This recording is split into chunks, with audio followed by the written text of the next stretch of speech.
Hey guys, welcome back a new video. Guys, कैसे हो आप सब? आई होप कि आप सब ठीक होंगे। तो गाइस, जो आज की हमारी वीडियो है उसमें हम बात करने वाले हैं बी फार्म फिफ्थ सेम में जो हमारी सब्जेक्ट है फार्मास्यूटिकल जूरिस्प्रूडेंस, उसके यहाँ पर हम यूनिट 1 एंड यूनिट 2 में जितने भी मोस्ट लॉन्ग इंपॉर्टेंट क्वेश्चंस हैं उनके बारे में बात करने वाले हैं। यानी ये जो क्वेश्चंस हैं जो कि 7 या 10 मार्क्स में बन सकते हैं, उन क्वेश्चंस के बारे में बात करेंगे एंड कौन से क्वेश्चन कितने इंपॉर्टेंट हैं हर एक यूनिट से उसके बारे में बात करेंगे एंड उसके यहाँ पर सुइटेबल एक्सप्लेनेशन के बारे में बात करेंगे।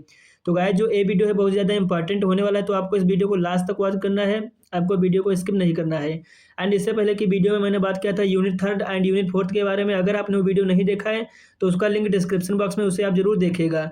तो गाइस, वीडियो को स्टार्ट करते हैं। उससे पहले मैं आप लोगों को एक बात बताना चाहूँगा कि आपको अगर नोट्स वगैरह चाहिए तो उसका लिंक डिस्क्रिप्शन बॉक्स में पिन है, आप वहाँ से जाकर नोट्स को डाउनलोड कर सकते हैं। तो यहाँ पर यूनिट 1 एंड यूनिट 2 जो है उससे जितने भी मोस्ट इंपॉर्टेंट क्वेश्चंस बन सकते हैं उन क्वेश्चंस के बारे में बात करने वाले हैं, जो कि 7 या 10 मार्क्स में क्वेश्चन बन सकते हैं, उनके बारे में बात करेंगे। तो जैसा कि यूनिट 1 जो है उसमें हमारे 3 क्वेश्चन बन सकते हैं, जो कि इस प्रकार से जैसा कि आप देख रहे होंगे। तो हमारा क्वेश्चन नंबर 1 है, इसमें पूछा है write a detail note on import of drug, write in detail about class of drug which are prohibited from the import.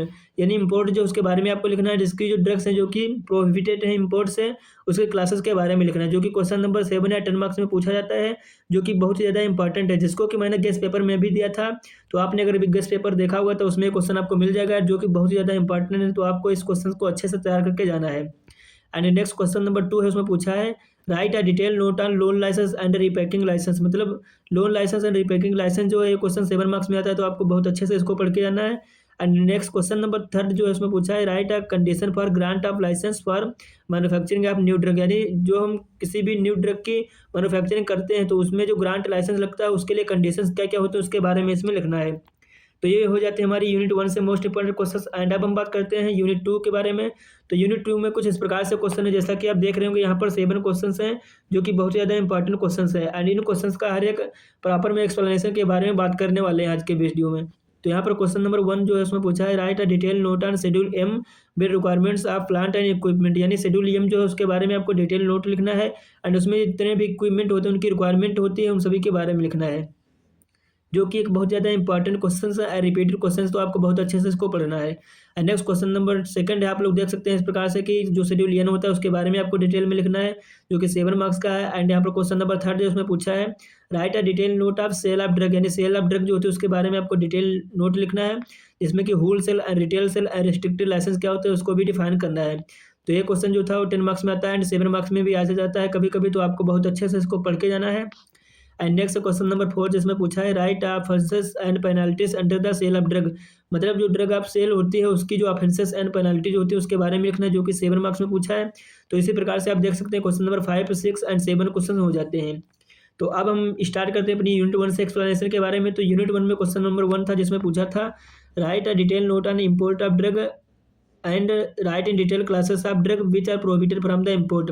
तो सबसे पहले इम्पोर्ट क्या होता है उसके बारे में आपको डिटेल नोट लिखना है। तो इम्पोर्ट मतलब वही होता है कि जब हम किसी भी ड्रग को किसी कंट्री से अपने अंदर मतलब अपनी कंट्री में लाते हैं तो उसे सिंपली इम्पोर्ट बोलते हैं, जैसा कि आप देख रहे होंगे। तो इम्पोर्ट जो होता है वो ड्रग के लिए इंडिया में रिक्वायर्ड होता है, रेगुलेशन इसकी करते हैं। जो कॉस्मेटिक एक्ट होता है 1940 ये इसको रेगुलेट करता है, तो इम्पोर्ट हो जाता है। एंड अगर हम किसी भी ड्रग की इम्पोर्टिंग करते हैं तो जो ड्रग एंड कॉस्मेटिक एक्ट 1940 था उसके जितने भी रूल होते हैं उनको फॉलो करना पड़ेगा। तो इम्पोर्ट के बारे में हो जाता है। एंड यहाँ पर है classes of drug and cosmetic prohibited from import. मतलब कुछ क्लासेस हैं जो कि प्रोहिबिटेड है इम्पोर्ट से, जैसे कि यहाँ पर कुछ ड्रग्स है जिनको हम इम्पोर्ट नहीं कर सकते हैं, उनके बारे में लिखे गए हैं कुछ पॉइंट, जैसा कि आप देख रहे होंगे। तो यहाँ पर जैसे कि लिखा है एनी ड्रग और cosmetic which is not of standard quality. मतलब कोई ड्रग है या कॉस्मेटिक है जो कि स्टैंडर्ड क्वालिटी का नहीं, तो उसको हम इम्पोर्ट नहीं कर सकते हैं। या फिर सेकंड है एनी मिसब्रांडेड स्पूरियस और एडल्ट्रेटेड ड्रग एंड कॉस्मेटिक। मतलब कोई ड्रग जो है वो मिसब्रांडेड है, स्पूरियस है, एडल्ट्रेटेड है, तो उसको भी हम इंपोर्ट नहीं कर सकते। मिसब्रांडेड, स्पूरियस एंड एडल्ट्रेटेड के बारे में मैंने 2 मार्क्स वाली वीडियो में बात किया था, तो आप लोग वहाँ से देख सकते हैं। एंड नेक्स्ट है एनी ड्रग और कॉस्मेटिक विदाउट इम्पोर्ट लाइसेंस। मतलब कोई ड्रग हम अगर इम्पोर्ट करना चाहते हैं और हमारे पास इम्पोर्ट लाइसेंस नहीं है तो हम उसे इम्पोर्ट नहीं कर सकते हैं, ये हो जाएगा इसमें 4 पॉइंट। जिसमें any patent medicine which has not displace the true formula on the label.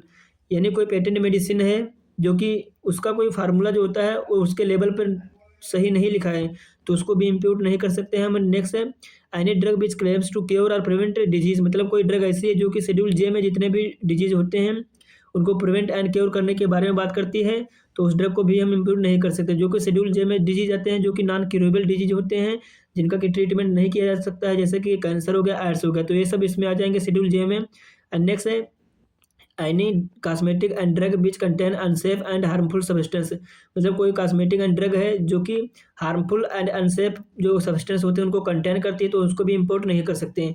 तो यहाँ पर इस प्रकार से इसकी कुछ कंडीशन हो जाएंगी, आप लोग देख रहे होंगे। एंड नेक्स्ट है import under licence and permit, इसी में मतलब एक हेडिंग आ जाती है जिससे कि जो लाइसेंस होता है उसकी परमिट मतलब उसकी परमिशन के बिना हम इंपोर्ट नहीं कर सकते। तो यहाँ पर कुछ फॉलोइंग कंडीशंस दी गई हैं जो कि एक ग्रांट लाइसेंस अथॉरिटी जो होती है उसके थ्रू फॉलोड की जाती हैं। तो यहाँ पर सबसे नंबर 1 है जैसे drug specified in schedule C and C1, यानी ऐसी ड्रग जो कि शेड्यूल सी एंड C1 में स्पेसिफाइड हैं, जिन्हें कि सिंपली बायोलॉजिकल प्रोडक्ट के नेम से जानते हैं, उनके इंपोर्ट के लिए क्या क्या करना होगा। तो यहाँ पर कुछ कंडीशन दी गई हैं फॉर गेटिंग लाइसेंस, मतलब इनके लाइसेंस लेने की है कुछ कंडीशन दी गई हैं। जैसे लाइसेंस मस्ट है adequate facility for the storage, मतलब लाइसेंस जो है उसमें स्टोरेज वगैरह के लिए पर्याप्त मात्रा में फैसिलिटी होनी चाहिए। एंड ये रिकॉर्ड वगैरह जो होते हैं वो सब मेंटेन होने चाहिए कि इंपोर्ट ड्रग का कब हुआ, किस तारीख से, तो ये सब रिकॉर्ड मेंटेन होने चाहिए। एंड नेक्स्ट है जो लाइसेंस होता है वो अलाउ करेगा इंस्पेक्टर को इंस्पेक्ट कर सके जहाँ पर तुमने वो ड्रग वगैरह को स्टोर किया था, उन सभी को जो हमारा इंस्पेक्टर होता है, ड्रग इंस्पेक्टर, वो सब चेक कर सकता है। एंड लाइसेंस जो है वो सैंपल वगैरह को भेजता रहे examination and test and analysis के लिए, उस सैंपल को CDL यानी सेंट्रल ड्रग लेबोरेटरी में भेजता रहे। तो ये इसमें कंडीशंस हो जाएंगी। आई होप कि आपको क्लियर हो गया होगा। एंड नेक्स्ट है import of schedule x drug, मतलब शेड्यूल एक्स की ड्रग जब हम इंपोर्ट करेंगे तो उसके लिए क्या होगा, तो शेड्यूल एक्स होती है उन्हें सिंपली हैबिट फॉर्मिंग ड्रग के नाम से जानते हैं। इसके लिए मतलब एडिक्वेट मात्रा में स्टोरेज फैसिलिटी होनी चाहिए। इसके लाइसेंस लेने के लिए मतलब जो एप्लीकेंट है जिसने लाइसेंस लिया है वो सम्मानित होना चाहिए, किसी एक ट्रेड या फिर बिजनेस में उसके पास होना चाहिए ये सब, तो भी उसे लाइसेंस मिल सकता है। एंड लाइसेंस अथॉरिटी में भी refuse to grant the licence, मतलब लाइसेंस अथॉरिटी जो है वो ग्रांट लाइसेंस को अलाउ करती है। एंड एप्लीकेशन जो होगा वो फील्ड किया जाएगा ड्रग एंड कॉस्मेटिक एक्ट के थ्रू, तो ये इसमें हो जाता है। एंड नेक्स्ट थर्ड जो कि import of small quantity of drug for test analysis, मतलब स्मॉल क्वांटिटी ऑफ ड्रग अगर कोई है उसकी टेस्ट एनालिसिस के लिए हम इंपोर्टिंग करें तो उसके लिए कुछ कंडीशन होंगी, जैसा कि आप देख रहे होंगे। जो ड्रग्स होती हैं स्मॉल क्वांटिटी ऑफ एनालिसिस के लिए इनको इंपोर्ट किया जाता है under the licence of form number 11, यानी 11 नंबर जो फॉर्म होता है उसके अंदर इंपोर्ट किया जाता है। एंड इसमें जो लाइसेंस होता है वो रिकॉर्ड वगैरह मेंटेन करना चाहिए कि इंपोर्टिंग कब ड्रग की हुई है। एंड जो लाइसेंस है उसी मेडिसिन को इंपोर्ट कर सकता है जिसका उसके पर्पस था, मतलब जो भी उसके लाइसेंस में दी गई है। ऐसा नहीं कि आपने शेड्यूल सी के लिए अपना लाइसेंस बनवाया एंड आप शेड्यूल एक्स की ड्रग जो है उनको इंपोर्ट कर रहे हैं, ऐसा नहीं हो सकता। एंड नेक्स्ट फिर इसी में पॉइंट वही है कि जो हम लाइसेंस लेंगे उसमें इंस्पेक्टर जो होगा वो स्टोरेज वगैरह को चेक कर सकता है, यानी इंस्पेक्ट कर सकता है कि कैसा क्या स्टोरेज फैसिलिटी है। तो 30 नंबर कंप्लीट हो जाता है। एंड नेक्स्ट है फोर्थ, इसमें import of drug for personal use, अगर हम कोई ड्रग जो है पर्सनल यूज के लिए इंपोर्ट कर रहे हैं तो उसके लिए क्या क्या होना चाहिए। क्वांटिटी ऑफ ड्रग होती हैं वो इंपोर्टेड की जाती हैं फॉर द पर्सनल यूज के लिए, इसमें कुछ फॉलोइंग कंडीशन है जैसे कि 100 mg की डोज जो होती है उन्हीं को सिंपली इंपोर्ट किया जाता है इसके थ्रू। एंड उसमें सिंपली क्या होना चाहिए कि वो अप्लाई किया होना चाहिए form number 12A and 12B को अप्लाई होना चाहिए। And drug must be for भी पर्सनल यूज, मतलब अगर कोई ड्रग पर्सनल यूज के लिए ही होनी चाहिए, मतलब ऐसा कि नहीं कि आपने पर्सनल यूज के लिए मंगाया एंड आप उसे सेल कर रहे हैं, ऐसा नहीं होना चाहिए। एंड ये ड्रग जो होती हैं सब डिक्लेयर होनी चाहिए कस्टम कलेक्टर के थ्रू, अगर उसने डायरेक्टेड कर दिया कि ये सब सही है तो आप उन्हें तब भी इंपोर्ट कर सकते हैं। और नेक्स्ट है 5 इंपोर्ट ऑफ न्यू ड्रग, मतलब न्यू ड्रग जो है उसकी इंपोर्टिंग करने के लिए क्या क्या कंडीशन होनी चाहिए। जब हम किसी भी न्यू ड्रग की जो इंपोर्टिंग करेंगे तो उसके लिए एक रिटन परमिशन जो होना चाहिए लाइसेंसिंग अथॉरिटी के थ्रू, जो कि रिक्वायर्ड होता है वो होना चाहिए न्यू ड्रग की इंपोर्टिंग के लिए। मतलब किसी अगर नई ड्रग की हम इंपोर्टिंग करते हैं तो उसके लिए एक रिटन परमिशन होना चाहिए फॉर द लाइसेंसिंग अथॉरिटी। इसमें कुछ एविडेंसेस रिक्वायर्ड होते हैं जैसे कि स्ट्रेंथ है ड्रग की वो क्या है वो होनी चाहिए, एंड प्योरिटी ड्रग की होनी चाहिए अच्छी, एंड क्वालिटी वगैरह, and clinical trial and safety वगैरह ये सब होने चाहिए।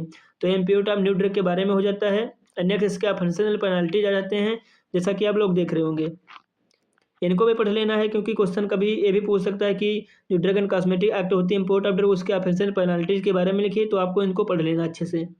यहाँ पर जैसे ऑफेंसेस है कुछ, अगर हम किसी एडल्ट्रेटेड या स्पूरियस ड्रग की इंपोर्टिंग कर रहे हैं जो कि कॉस्मेटिक एक्ट में आती है, जो कि हार्मफुल इंग्रेडिएंट जो होते हैं उनको कंटेन करती है, तो फर्स्ट कन्विक्शन मतलब फर्स्ट बार अगर हम कर रहे हैं तो उसमें क्या हो सकता है कि 3 साल की जेल हो सकती है या फिर उसमें फाइन पड़ सकता है 5,000 रुपये। एंड अगर सब्सिक्वेंट मतलब लगातार अगर कर रहे हैं तो जेल जो 5 साल की हो सकती है एंड फाइन जो पड़ सकता है 10 साल तक पड़ सकता है या फिर दोनों हो सकते हैं। तो ये हो जाएगी अडल्टरेटेड एंड स्पूरियस ड्रग के लिए। अगर हम किसी अदर ड्रग की इंपोर्टिंग कर रहे हैं जो कि हमने लाइसेंसिंग में नहीं लिखा है तो उसके लिए आपको जेल हो सकती है 6 मंथ की, एंड आपको फाइन पड़ सकते हैं 500, या फिर आपको दोनों हो सकता है। एंड अगर लगातार हम करते हैं तो 1 साल की जेल एंड 1000 रुपये पड़ सकते हैं, या फिर दोनों पड़ सकते हैं। तो ये हो जाता है इसमें। अगर हम इंपोर्टिंग कर रहे हैं किसी भी ड्रग एंड कॉस्मेटिक की जो कि नोटिफिकेशन है सेक्शन 10A में, मतलब 10A सेक्शन जो है उसमें नोटिफिकेशन है कि आप इन ड्रग को इंपोर्टिंग नहीं कर सकते, अगर फिर भी हम उनकी इंपोर्टिंग कर रहे हैं तो उसके लिए आपको जेल हो सकती है 3 साल की, एंड फाइन पड़ सकता है 5000 रुपये, या फिर दोनों हो सकता है। अगर हम फर्स्ट बार कर रहे हैं एंड अगर लगातार कर रहे हैं तो आपको जेल हो सकती है 5 साल की, एंड फाइन आपको 10,000 रुपये पड़ सकते हैं, या फिर दोनों हो सकते हैं। तो ये इसके कुछ ऑफेंसेस एंड पेनल्टीज हो जाते हैं। एंड ये हमारा क्वेश्चन नंबर 1 यहीं पे कंप्लीट होता है। तो आई होप कि आपको ये क्वेश्चन समझ में आ गया होगा। नाउ नेक्स्ट बात करते हैं क्वेश्चन नंबर 2 के बारे में, जिसमें पूछा है write a detail note on loan licence and repacking licence. मतलब loan licence and repacking licence क्या होता है उसके बारे में आपको डिटेल एक नोट लिखना है। तो यहाँ पर सिंपली लोन लाइसेंस क्या होता है, जैसे कि लोन लाइसेंस होता है जो कि इश्यूज किया जाता है लाइसेंसिंग अथॉरिटी के थ्रू, यानी एक पर्सन जो है जो कि किसी भी ड्रग की मैन्युफैक्चरिंग करना चाहता है, उसके पास खुद का लाइसेंस नहीं है लेकिन वो दूसरे से पर्सन से लाइसेंस लेता है, तो यही सिंपली लोन लाइसेंस कहलाता है। आप लोग देख रहे होंगे इस प्रकार से लोन लाइसेंस का कंडीशन कुछ हो जाती हैं कि यहाँ पर जो लोन लाइसेंस होता है वो C1 ड्रग की एप्लीकेशन के लिए फॉर्म नंबर 27A फिल होना चाहिए, एंड लाइसेंस के लिए वो शेड्यूल C1 एंड X के लिए एप्लीकेशन जो होता है वो 24A फिल होना चाहिए। तो इस प्रकार से इसकी कुछ कंडीशंस होती हैं, आप लोग इसे पढ़ सकते हैं, एंड इसके नोट्स वगैरह आपको डिस्क्रिप्शन बॉक्स में मिल जाएंगे, वहाँ से आप नोट्स को डाउनलोड कर सकते हैं। एंड नेक्स्ट है यहाँ पर रिपैकिंग लाइसेंस। तो रिपैकिंग लाइसेंस क्या होता है, रिपैकिंग लाइसेंस मतलब रीमीन्स होता है अगेन। तो जैसे कि कोई ड्रग है वो बल्क में, तो उसके लिए जो लाइसेंसिंग वगैरह रिक्वायर्ड होते हैं तो वो सब रिपैकिंग लाइसेंस में आ जाते हैं।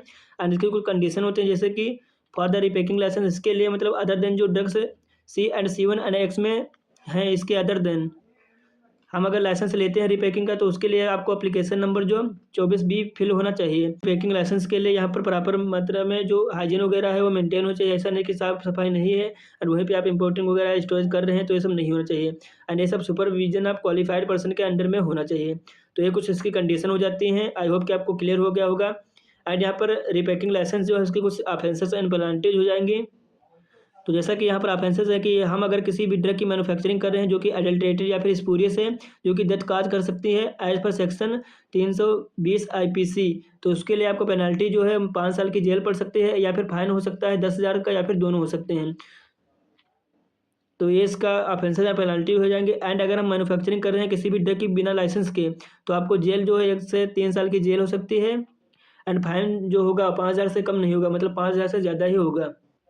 अगर हम किसी ड्रग की मैन्युफैक्चरिंग कर रहे हैं प्रोविजन के अगेंस्ट, तो आपको जेल हो सकती है 1 से 2 साल के लिए, एंड फाइन पड़ सकता है। तो इस प्रकार से रिपैकिंग एंड लोन लाइसेंस हमारा कंप्लीट होता है, एंड इसके कुछ ऑफेंसेस एंड पेनल्टीज होंगे। आई होप कि आपको क्लियर हो गए होंगे। एंड नेक्स्ट बात करते हैं क्वेश्चन नंबर 3 के बारे में, जिसमें पूछा है write the condition for grant of licence for the manufacturing of new drug. मतलब न्यू ड्रग की अगर हम लाइसेंस मैन्युफैक्चरिंग करते हैं तो उसके लिए जो ग्रांट लाइसेंस होता है वो क्या होता है उसके बारे में आपको इसमें नोट लिखना है। तो यहाँ पर सबसे पहले मैन्युफैक्चरिंग ऑफ ड्रग के बारे में लिखना है कि ये क्या होती है।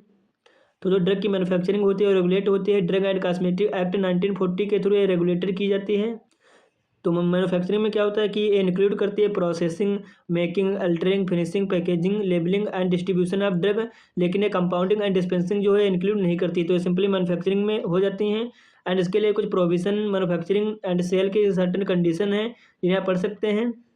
ये पूछा नहीं गया लेकिन आप टाइम हो तो लिख भी सकते हैं, लेकिन जो कि बहुत ज़्यादा इंपॉर्टेंट है। इसमें प्रोविजन मतलब कुछ ड्रग्स प्रोहिबिटेड हैं जिनको कि हम इम्पोर्ट या मैन्युफैक्चरिंग नहीं कर सकते। जैसे कि यहाँ पर फर्स्ट है एनी ड्रग या कॉस्मेटिक। अगर कोई ड्रग या कॉस्मेटिक जो है वो स्टैंडर्ड क्वालिटी के नहीं है, एंड या फिर ये मिसब्रांडेड या स्पूरियस या अडल्टरेटेड ड्रग है, तो उसकी मैन्युफैक्चरिंग वगैरह हम नहीं कर सकते हैं। अगर कोई पेटेंट मेडिसिन है उसका फार्मूला जो है उस पर लेबलिंग जो है उस पर अच्छे से नहीं लिखा है कि इसमें क्या क्या है, तो ये इसकी भी हम मैन्युफैक्चरिंग वगैरह नहीं कर सकते। एंड कोई अगर ड्रग है जो जिसको मैन्युफैक्चरिंग करें, जो कि बात करें कि हम शेड्यूल जे के जितनी भी डिजीज़ हैं उसकी ट्रीटमेंट कर सकते हैं या फिर उसे क्योर कर सकते हैं, तो इनकी भी मैन्युफैक्चरिंग नहीं कर सकते हैं। तो ये कुछ इसके प्रोविजन हो जाते हैं। Next condition for grant licence जो कि मेन है।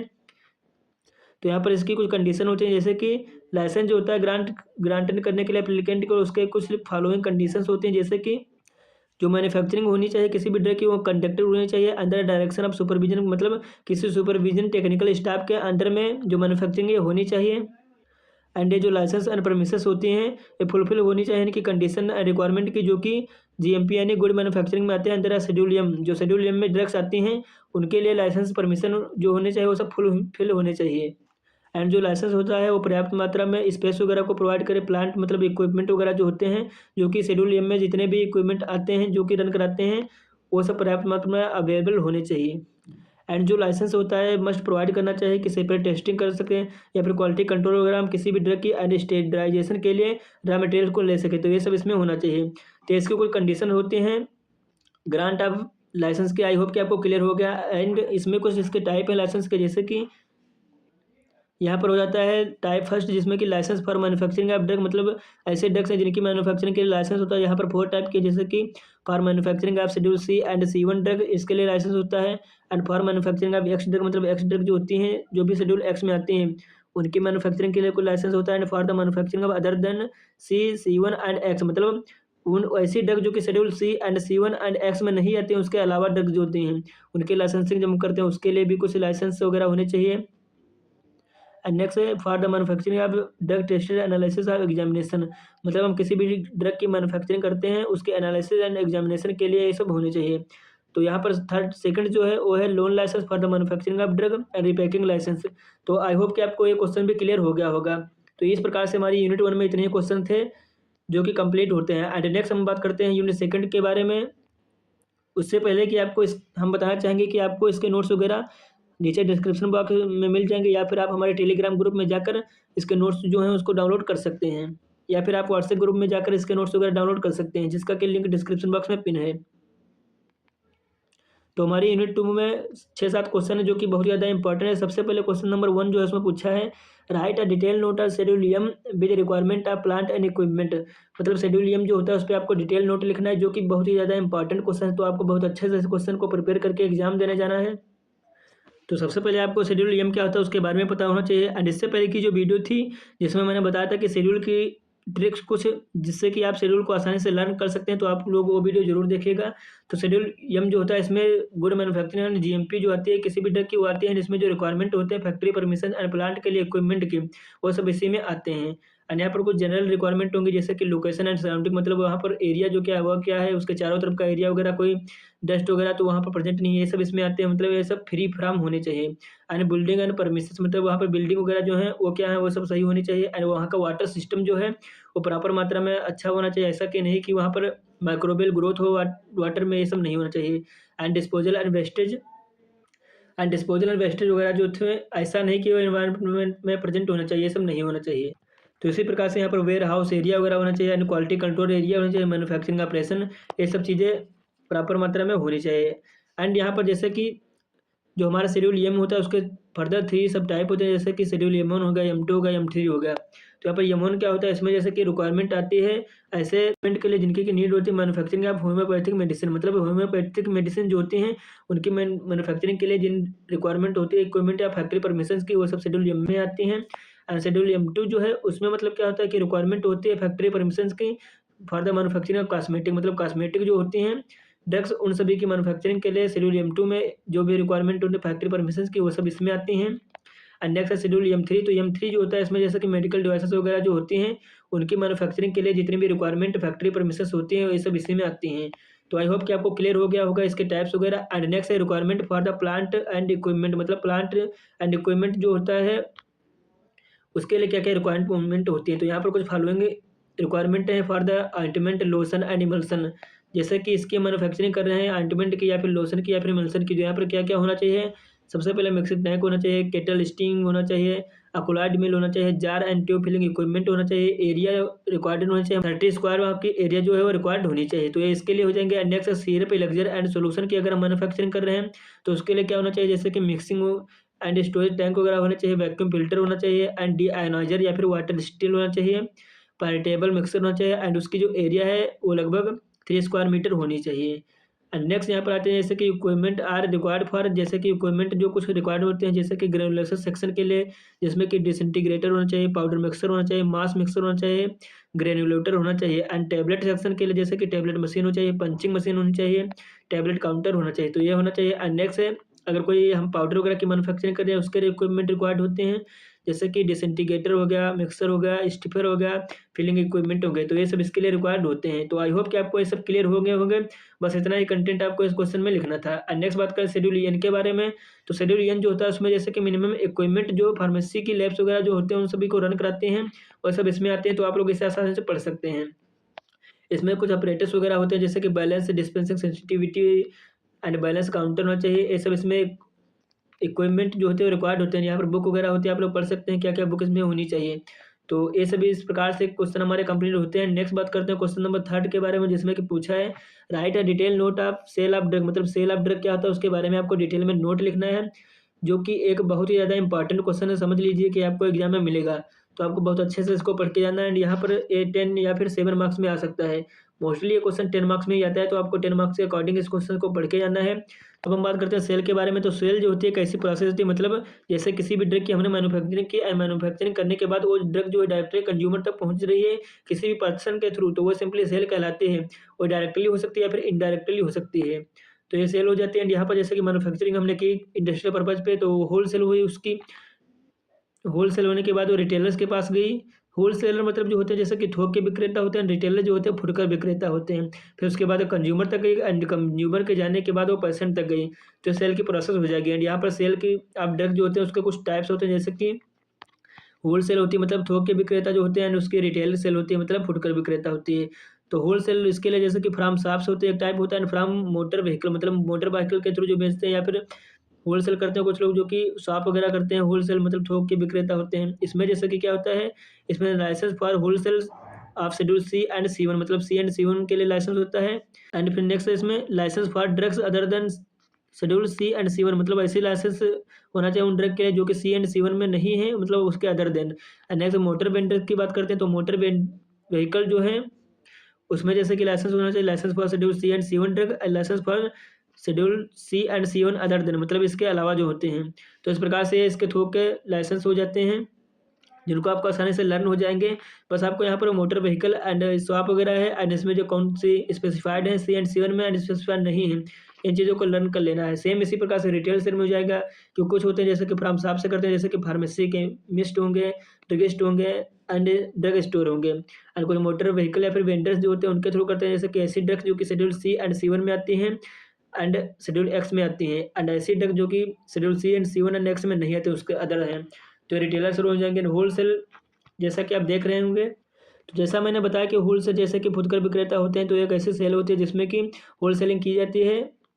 जैसे कि मैन्युफैक्चरिंग की हमने, फिर मैन्युफैक्चरिंग होने के बाद वो होलसेल के बाद गई, एंड होलसेल में जाने के बाद रिसर्च इंस्टीट्यूट में गई, डिस्पेंसरी में गई, हॉस्पिटल में गई, रिटेलर्स के पास गई, तो ये सब थोक के विक्रेता हो जाएंगे। तो आई होप कि आपको क्लियर हो गया होगा, एंड इसको आपको पढ़ लेना। जैसा कि मैंने अभी बताया क्लासिफिकेशन में सेम उसी टाइप से इसमें लिखा है कि कौन से होलसेल में, जैसे कि शॉप वगैरह से आपने ओपन किया किसी भी मेडिसिन को लाया वहाँ पर मैन्युफैक्चरिंग होने के बाद, तो उसकी होलसेल कैसे करेंगे ये सब इसमें लिखा है, तो आप लोग इसे अच्छे से पढ़ लीजिएगा। एंड ड्रगिस्ट वगैरह एंड स्टोर वगैरह वो सब इसमें लिखे हैं, एंड इसके लिए कुछ कंडीशन होती हैं, आप लोग इसे अच्छे से पढ़िएगा। नेक्स्ट है जैसे कि रिटेल सेल, तो रिटेल सेल भी सेम होलसेल की तरह होती है। नेक्स्ट इसमें पूछा था रेस्ट्रिक्टेड लाइसेंस, तो रेस्ट्रिक्टेड लाइसेंस क्या होता है उसके बारे में बात करते हैं अब।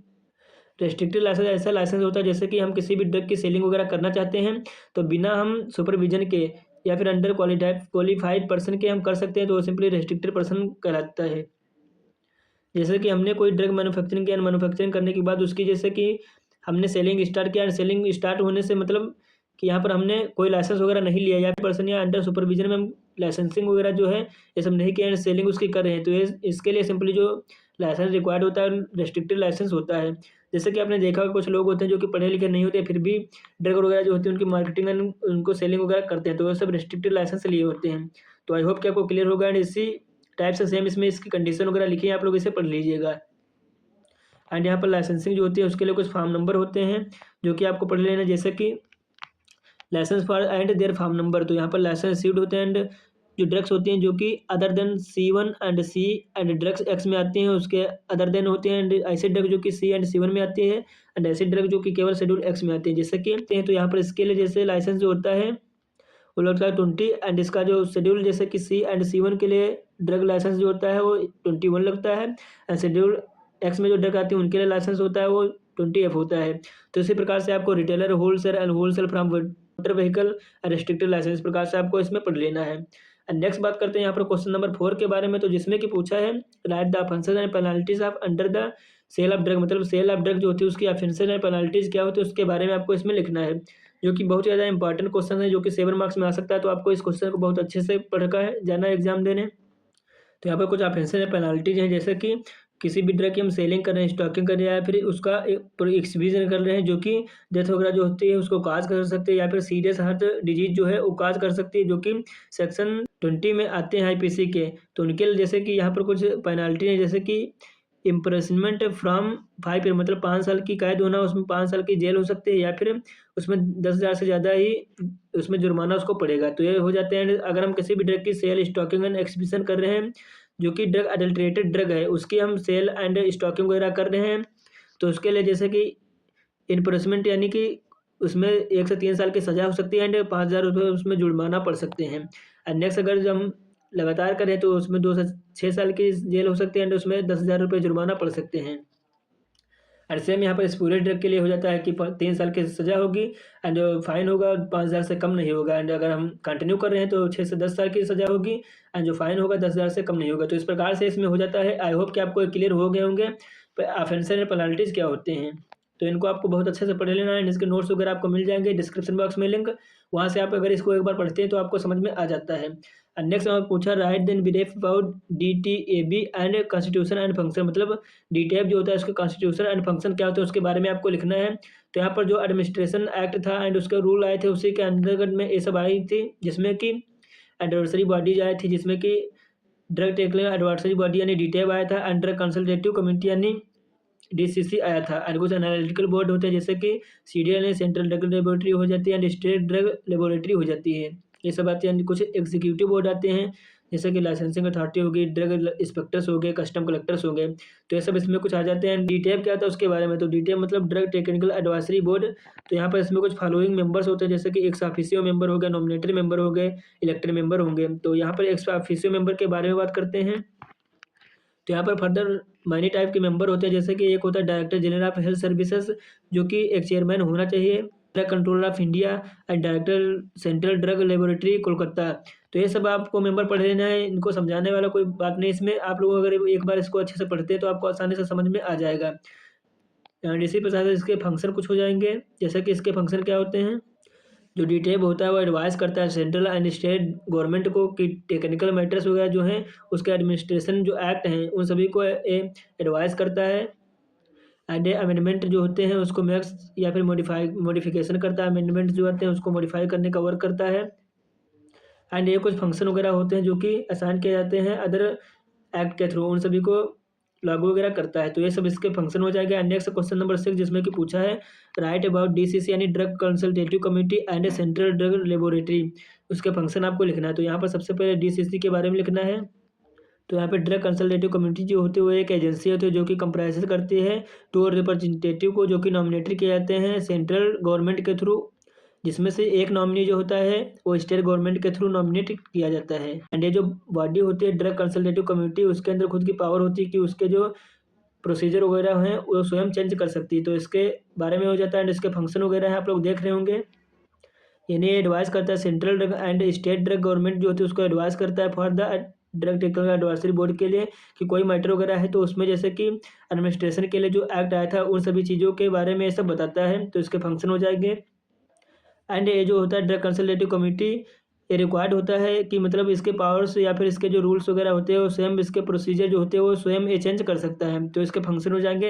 And next central drug laboratory. तो सेंट्रल ड्रग लेबोरेटरी क्या होती है, जैसे कि स्टेबलाइज होती है कलकत्ता में, मतलब कलकत्ता में स्टेबलाइज की गई थी under the control of director, मतलब एक डायरेक्टर के कंट्रोलर में एक की गई थी स्टेबलाइज, जो कि कलकत्ता में स्टेबलाइज की गई थी। एंड इसके फंक्शन क्या होते हैं, एनालिसिस करती है, टेस्टिंग करती है ड्रग कॉस्मेटिक सैंपल्स की, जो कि सेंड किए जाते हैं कस्टम कलेक्टर या फिर कोर्ट्स के थ्रू, उनको एनालिसिस एंड टेस्टिंग वगैरह करने का वर्क करती है। एंड ये जो होती है कैरिज करती है analytical quality control test for imported sample, जब कोई सैंपल इम्पोर्ट होता है तो उसके एनालिटिकल एंड क्वालिटी कंट्रोल वगैरह जो होते हैं वो सब इसी से किए जाते हैं। एंड ये कलेक्ट करता है, स्टोर करता है, डिस्ट्रीब्यूट करता है इंटरनल स्टैंडर्ड, मतलब जो भी स्टैंडर्ड्स हैं वो सभी को कलेक्ट, स्टोर एंड डिस्ट्रीब्यूट करने का वर्क करता है। एंड ये प्रिपेयर करता है रेफरेंस स्टैंडर्ड को एंड उसे मेंटेन भी करता है। तो इस प्रकार से कुछ फंक्शन हो जाएंगे, जैसे कि माइक्रोबियल कल्चर्स वगैरह जो होते हैं उनको मेंटेन करता है। आई होप कि आपको क्लियर हो गया होगा। एंड इसमें नोट वगैरह को दिया है, आप लोग इसे पढ़ सकते हैं कि नोट में यहाँ पर क्या इसमें दिया है। एंड यहाँ पर जैसे कि 7 सेंट्रल ड्रग टेस्टिंग लेबोरेटरी है जो कि इंडिया में है, जैसे कि कलकत्ता में है, मुंबई में है, चेन्नई है, गुवाहाटी में है, चंडीगढ़ में है, कसौली में है, हैदराबाद है। तो इस प्रकार से आपको जो सेंट्रल ड्रग लेबोरेटरी कहाँ कहाँ है इनको पढ़ लेना, जो कि बहुत पूछ सकता है 2 मार्क्स में कि right the name of central drug laboratory. तो आपको इसको अच्छे से पढ़ लेना है। एंड नेक्स्ट यहाँ पर क्वेश्चन नंबर 7 जो कि लास्ट क्वेश्चन है उसमें पूछा है जो गवर्नमेंट एनालिस्ट जो होता है उसकी क्वालिफिकेशन एंड उसकी ड्यूटीज वगैरह क्या होते हैं उसके बारे में लिखना है। तो यहाँ पर गवर्नमेंट एनालिस्ट जो होता है वो अपॉइंटेड किया जाता है सेंट्रल एंड स्टेट गवर्नमेंट के थ्रू, ये अपॉइंटेड किया जाता है। इसकी क्वालिफिकेशन क्या होते हैं, जैसे कि जो गवर्नमेंट एनालिस्ट होता है एलोपैथिक मेडिसिन के लिए उसके पास एक डिग्री मेडिसिन मतलब मेडिसिन की डिग्री होनी चाहिए, या फिर साइंस में या फिर फार्मेसी एंड फार्मास्यूटिकल केमिस्ट्री में इसके बाद डिग्री होनी चाहिए। एंड 5 साल का उसमें कम से कम एक्सपीरियंस उसे होना चाहिए। एंड या फिर उसे पोस्ट ग्रेजुएट डिग्री वगैरह उसके पास होनी चाहिए, जिसमें कि उसका 3 साल से ज़्यादा मतलब एक्सपीरियंस होना चाहिए, जो कि किसी भी अथॉरिटी के कंट्रोल में होना चाहिए। तो ये सब इसके पास होना चाहिए, इसके क्वालिफिकेशन हो जाएंगे। कोई गवर्नमेंट एनालिस्ट है जो कि एक्ट में आता है वो क्या कर सकता है, जैसे कि हेड होता है जो कि अपॉइंट करता है इंस्टीट्यूट को टेस्टिंग लेबोरेटरीज के लिए, उसे अप्रूव वगैरह करता है। एंड इसकी सेकंड क्वालिफिकेशन होती है कुछ, उसके पास मतलब एक एसोसिएट डिप्लोमा जो है वो होना चाहिए, या इंस्टीट्यूट ऑफ केमिस्ट होना चाहिए, जिसमें कि वो एग्जामिन करने के बाद मतलब एग्जाम वगैरह एनालिसिस होते हैं ड्रग के, वो सब पास से होना चाहिए। एंड उसके पास as a pharmaceutical subject minimum 3 years का एक्सपीरियंस होना चाहिए। तो इसकी क्वालिफिकेशन हो जाएगी। एंड इसकी ड्यूटीज वगैरह क्या होती हैं, जो गवर्नमेंट एनालिस्ट होता है मतलब सिंपली टेस्ट वगैरह करता है सैंपल का, जो कि भेजा जाता है कस्टम कलेक्टर या फिर कोर्ट के थ्रू, इन सभी की टेस्टिंग करने का वर्क करता है। तो इसके कुछ फंक्शन हो जाएंगे। आई होप कि आपको क्लियर हो गया होगा। एंड इसके प्रोसीजर होते हैं, आपको पढ़ लेना है, लेकिन पूछा नहीं जाता है, बाय द वे आ जाता है। तो आप एक बार अगर अच्छे से पढ़े होंगे तो ये सब आपको आसानी से समझ में आ जाएगा। तो गाइज आई होप कि आपको वीडियो अच्छा लगा होगा। एंड इसके नोट्स वगैरह हम आपको हमारे टेलीग्राम ग्रुप में मिल जाएंगे, या फिर नीचे डिस्क्रिप्शन बॉक्स में लिंक है, आप वहाँ जाकर इसके नोट्स को डाउनलोड कर सकते हैं। तो thank you friends, bye bye, have a nice day.